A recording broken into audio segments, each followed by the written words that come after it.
आइए रुख करते हैं अब खबरों की ओर।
टुडे के लिए मैं आनंद कल्ला।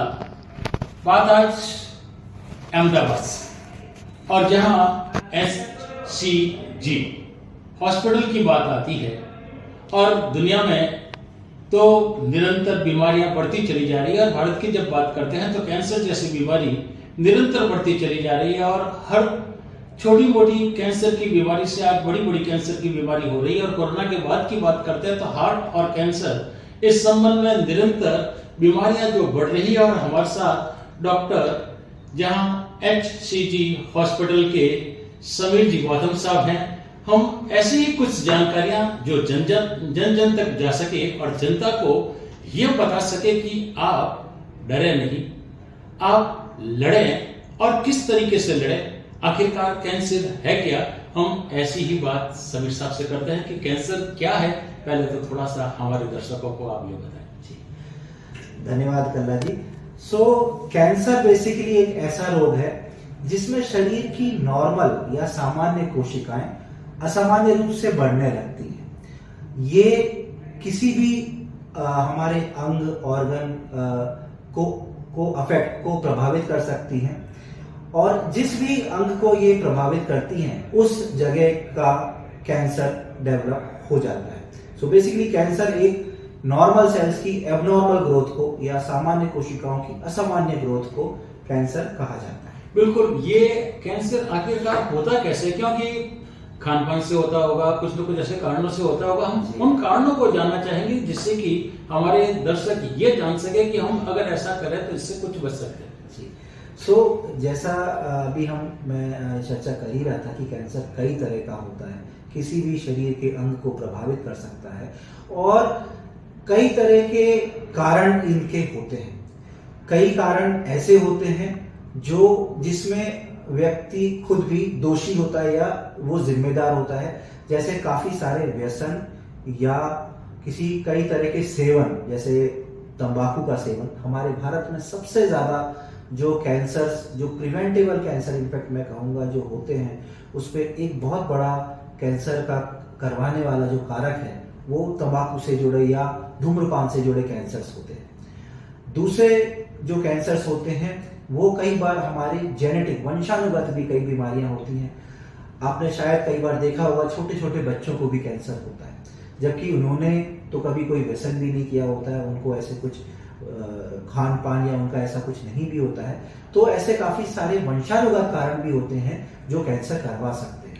इसके अलावा आज हम प्रैक्टिकली काफी तरह के केमिकल से, रेडिएशन से, इन सब चीजों से घिरे हुए हैं और कहीं ना कहीं जो हमारी लाइफस्टाइल होती है जिसमें अगेन हमारा खान पान, जैसे हमारे यहाँ तो उतना कॉमन नहीं होता, पर जैसे बाहर के विदेशों में जिस तरह का उन लोगों का खाना होता है जिसको स्मोक्ड फूड बोला जाता है, वो ज्यादा स्मोक्ड फूड खाते हैं। जिस तरह का वो मांस जो है, मदिरा का सेवन जितना ज्यादा करते हैं, ये सारे फैक्टर्स भी होते हैं। काफी सारे वायरसेस भी होते हैं जो कैंसर करवाते हैं। महिलाओं में एक बहुत कॉमन कैंसर जो होता है गर्भाशय के मुख का कैंसर, उसका कारण एक वायरस होता है।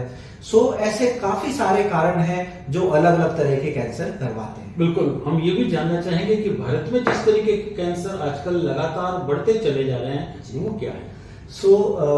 हमारे यहाँ, जैसे मैंने आपको बताया, हमारे यहाँ पर भारत में सबसे ज्यादा जो कैंसर्स कॉमन होते हैं उनमें पुरुषों में मुंह के और गले के कैंसर और इसका सबसे बड़ा कारण जो है वो है तंबाकू और स्मोकिंग। हमारे यहाँ सबसे ज्यादा लगभग खासकर अहमदाबाद या गुजरात की मैं अगर आपको पर्टिकुलरली बात करूं, हम गुजरात को वर्ल्ड कैपिटल के रूप में देखते हैं। दुनिया में जितने मुंह के और गले के कैंसर इस क्षेत्र में पाए जाते हैं उतने दुनिया में कहीं नहीं होते। दूसरे बाकी के अगर मैं कुछ कैंसर्स की बात करूं तो अन्ननली के, फेफड़े के कैंसर, ये कुछ कॉमन कैंसर्स हैं पुरुषों में। वहीं महिलाओं में स्तन कैंसर, जिसे ब्रेस्ट कैंसर भी कहा जाता है, ओवेरियन कैंसर या फिर गर्भाशय का मुख का कैंसर, ये कैंसर जो है ये महिलाओं में ज्यादा कॉमनली हम देखते हैं। एक और बात कि जब ये कैंसर हो जाता है जी, तो उसके परिजनों को और उन मरीज को जी, क्या ऐसी दवा दी जाए जिससे कि वो इससे बच तो नहीं सकता लेकिन ठीक अवश्य हो जाता है, तो वो साइकोलॉजिकल ट्रीटमेंट की जहां जरूरत होती है वो क्या होगा? यहाँ पर मैं थोड़ा सा आपकी बात में ऐड करना चाहूंगा। कैंसर अब आज वो बीमारी नहीं रही जिसमें कोई भी मरीज बच नहीं सकता, ऐसा नहीं है। अगर हम बीमारी को जल्दी से जल्दी अर्ली स्टेज में, कैंसर की स्टेजेस होती हैं, ये हम सालों से लगभग सभी जानते हैं, पहली, दूसरी, तीसरी, चौथी स्टेज ज्यादातर कैंसर्स में होती हैं। और जब हम, जैसे मैंने आपको अभी बता ही रहा था, हमारे यहाँ ज्यादातर कॉमन जो होते हैं कैंसर वो मुंह और गले के कैंसर होते हैं। अच्छी बात यह है कि आजकल हम ज्यादातर मरीज ऐसे देख रहे हैं जो मुंह और गले की अर्ली कैंसर यानी शुरुआती स्टेज में आते हैं, और शुरुआती स्टेज में जब उनका प्रॉपर इलाज होता है जिसमें रेडिएशन, ऑपरेशन, कीमोथेरेपी जैसे भी जरूरत होती है वैसा हम उनका इलाज करते हैं, और इसमें ज्यादातर मरीज आजकल पूरी तरीके से अपनी बीमारी से क्योर हो जाते हैं।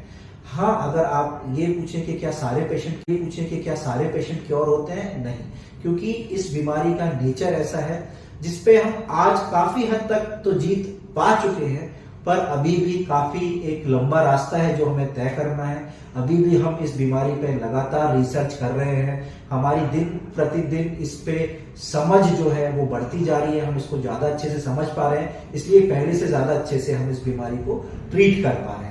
बिल्कुल, HCG आस्था की बात आती है। जी जी जी। इस आस्था में ऐसी क्या खास बात है और किन किन क्षेत्रों की बात है जिससे कि व्यक्ति आ सके और अपना इलाज करवा सके?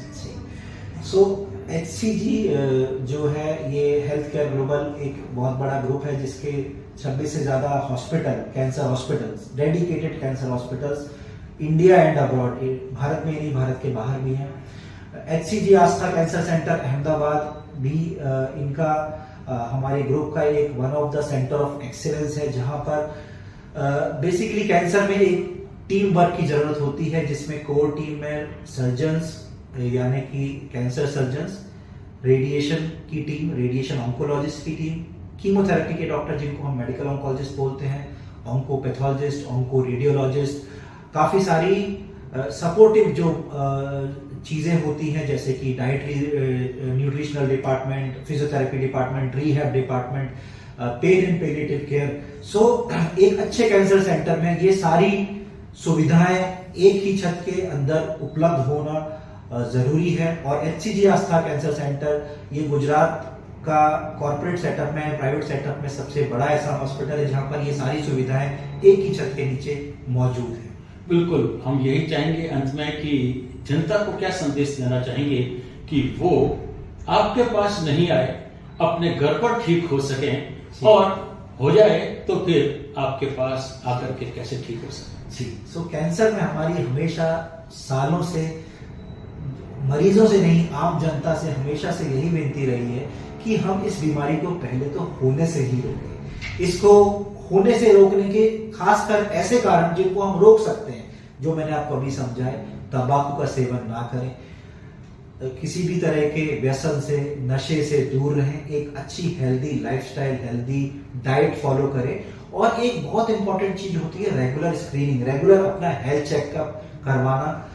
अगर आप इन चीजों को फॉलो कर रहे हैं तो दूसरी एक चीज होती है कैंसर के कुछ वार्निंग साइन समझना, कि अगर आपका ये सब करने के बाद भी आपके शरीर में कोई छाला है, आपके शरीर में कोई गठान है जो लंबे समय से ठीक नहीं हो रही है, आपको लगातार बुखार आता है जिसका आपको कारण नहीं पता चल रहा, आपको लगातार खांसी बनी रहती है, आपको खाना निगलने में तकलीफ आती है, महिलाओं को स्तन में से किसी तरह का रक्त या किसी तरह का और डिस्चार्ज होता है, तो इन चीजों को कभी भी इग्नोर ना करें और ऐसा कुछ भी होने पर तुरंत एक एक्सपर्ट की सलाह लें या जरा भी शंका होने पे एक कैंसर के एक्सपर्ट की सलाह लें, ताकि हम इन बीमारी को अगर वो है तो अर्ली स्टेज में पकड़ सकें और उसका ट्रीटमेंट कर सकें।